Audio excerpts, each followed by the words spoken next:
പുതുക്കി പണിത എടമുട്ടം ലയൺസ് ക്ലബിന്റെ ഉദ്ഘാടനവും lions Thrissur district governor Tony ഏനോക്കാരന്റെ ഔദ്യോഗിക സന്ദർശനവും കുടുംബ സംഗമവും നടന്നു. ഇതോടനുബന്ധിച്ച് ക്രിസ്തുമസ് ന്യൂ ഇയർ ആഘോഷവും നടന്നു.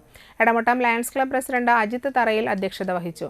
Secretary Rajesh Velekkatt, treasurer Jayasingh, Sadanandan Arayamparambil, M G Mohanan, P N Sujinth, Seena Manikandan എന്നിവർ സംസാരിച്ചു.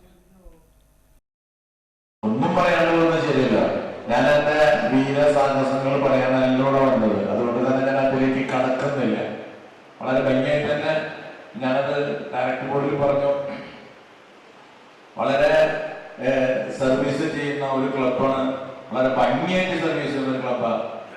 വി സെർവ് എന്ന മോട്ടോ യാഥാർത്ഥ്യമാക്കുന്നതിന് വേണ്ടി എടമുട്ടത്തും അതിന്റെ പ്രാന്ത പ്രദേശങ്ങളിലും സേവന പ്രവർത്തനങ്ങൾ കൊണ്ട് മാസ്മര വലയം തീർക്കുന്ന എടമുട്ടം ലയൺസ് ക്ലബിലെ എല്ലാ മെമ്പർമാർക്കും ഞാൻ എൻ്റെ ഹൃദയം നിറഞ്ഞ അഭിനന്ദനങ്ങൾ അർപ്പിക്കുകയാണ്.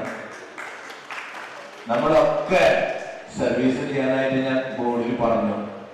നമ്മളൊക്കെ കരഞ്ഞുകൊണ്ട് ഈ ഭൂമിയിലേക്ക് വരികയും മറ്റുള്ളവരെ കരയിച്ചുകൊണ്ട് ഈ ഭൂമിയിൽ നിന്ന് വിടയപ്പെടുകയും ചെയ്യുന്ന ജീവിതം എന്ന നമ്മുടെ യാത്രയിൽ നമ്മൾ കടന്നു പോകുന്ന പാതകളിൽ എവിടെയൊക്കെ നിങ്ങളുടെ കാൽപ്പാടുകൾ പതിപ്പിക്കാൻ കഴിഞ്ഞിട്ടുണ്ടോ, എവിടെയൊക്കെ നിങ്ങളുടെ കയ്യൊപ്പ് പതിപ്പിക്കാൻ കഴിഞ്ഞിട്ടുണ്ടോ, അത് മാത്രമേ ബാക്കിയുള്ളൂ.